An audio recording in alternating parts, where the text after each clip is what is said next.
Aš esu Viktorija. Dima. Mes jau antram santykių savaitgalyje ir norėjom pasakyti, kad, bent jau aš norėjau pasakyti, kad vertinga sudalyvauti ne vieną kartą, nes kai buvom pirmą kartą, tai buvom dideliai įkrovoj, daug susikaupusių dalykų, daug dalykų, kuriuos labai norėjom išspręsti. Konfliktų, daug situacijų, kuriuose negirdėjom, nesupratom.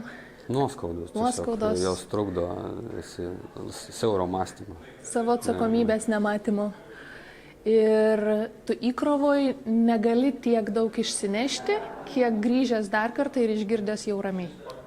Tai visiems siūlyčiau, rekomenduočiau, patarčiau, jeigu taip galiu suleisti, kad ateikit dar ir dar. Ne vieną kartą, bent vieną, bet kuo daugiau, tuo daugiau, tuo geriau. Taip.